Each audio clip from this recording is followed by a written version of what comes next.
today by telling the House what an emotional person is in a very passionate way he is about this particular initiative. And it stems from one principle which he raised with us quite recently, which is he has done everything in his life for his 3 daughters. And if anyone has studied the background of this motion, it stems precisely from that, in particular, the personal and physical, emotional drama that his daughter went through. And so it is a bright motion, it's an important motion, and I'm glad it's garnering unanimous support in this House. But it comes from a very personal source, and it is of quite importance to this Member of Parliament, something that he did way before he got into politics, notably by pioneering an initiative called the Cool Taxi, which gave tickets to people who were impaired without any questions asked, in order for them to get home safely if they were under the influence and impaired. I wanted to talk to you today, Mr. Speaker, about a good friend of mine called Peter Cullen. He is a former colleague of mine at the law firm I worked at for a number of years, called Stikeman Elliott. This isn't a partisan pitch, I'd like to say to my friend. He's in fact, his brother's an NDP organizer, and he is, I think, well, he's reminded me several times that he tends to be conservative. I wouldn't applaud on the other. Well, you can applaud on that side of the House, but there's about 3 of those in the Montreal area, so it's not a big number. But again, I did want to emphasize, Mr. Speaker, that this is not a partisan pitch by any stretch of the imagination. Peter Cullen, when he found out that I was getting into politics, he'd read a local newspaper article that we've all been the subject of, which goes through your family history in a most embarrassing way. He came up to me in the lawyer's lounge and said, "Is your uncle Graham Gales?" And I said, "Yes." I worked alongside. He's a maritime lawyer. I didn't do maritime law at all, so we hadn't really worked together or gone through our personal history. So I said, "Yes, Peter. Graham was my uncle." And he looked at me and he gave me what under the stress of emotion, he gave me what I call the white Anglo-Saxon Protestant hug, which is, as close as you can get to something a little firmer than a handshake. But it was deep in emotion. And he said to me, "I didn't know that through these years. Graham was my best friend. I walked to school with Graham every day, and I miss him still." And you can see in his eyes, and I spoke to him this morning to get permission to speak about him in the House. He told me that he's still affected every day by this loss. Graham died at 18 hit by an impaired driver close to Hawkesbury. So I never got to meet my uncle, and Peter lost his best friend. So this is something I didn't know. I knew that this loss had affected my mother. It was in 1972. She was pregnant with me a few months along. It affected, obviously, her parents, my grandparents. They never recovered from it, nor does, I believe, any parent who loses a child. And it affected a swath of people around them, including my colleague and buddy Peter. This is something that has touched every single person in this House, whether it's at this level of capacity or at full capacity.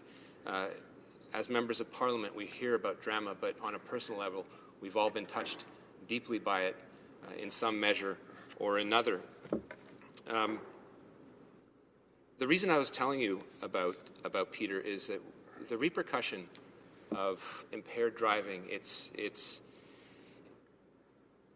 devastating effect on society, not only on people that are close, but on people who we never imagined it would have had any impact on, and the degree to which it marks them every day.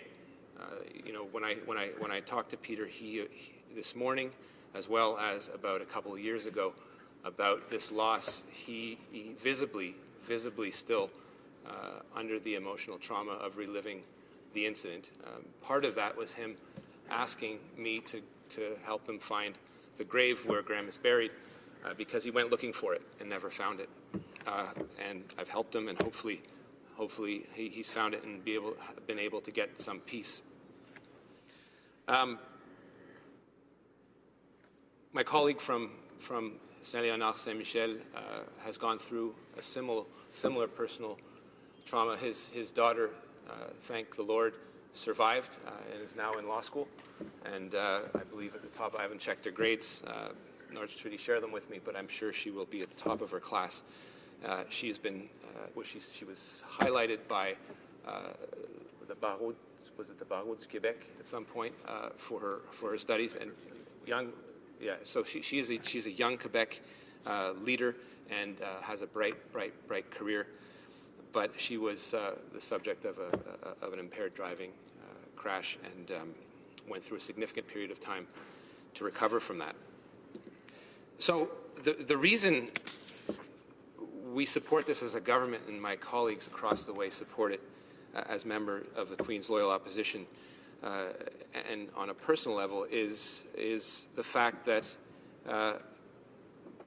this motion makes sense. It makes sense for a number of reasons, personal and professional. I know we've talked at length about legalizing cannabis, and I had a prepared speech, Mr. Speaker, and I was prepared to tell you about the initiatives we are doing to raise awareness, the millions of dollars that this government is prepared to invest to raise awareness into impaired driving as it relates to cannabis. But the reason this motion is garnering so much support is because it makes sense, and it only needs to achieve one single purpose for it to have success, and that is to change but one and to save but one single life. And if it does that, my colleague to the left of me can be extremely proud in this initiative of what he's achieved. Moreover, I'm going to get rid of this speech. I was waiting for my mother to call me to give me permission to actually talk about this, but I hope she forgives me. This is something that is deep. It's personal for everyone. As members of Parliament, as I mentioned earlier, we have all heard terrible stories, and indeed, I think a lot of us in this House have all, and we should stay humble because of that, we've all been one step from taking the wrong turn and being stupid and jumping onto the road into a car in a condition that is less than respectable.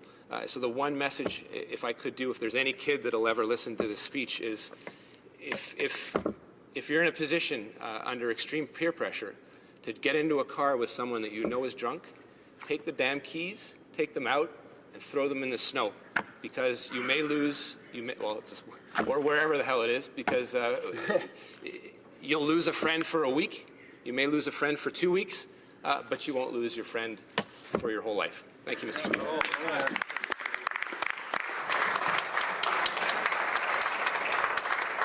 Resuming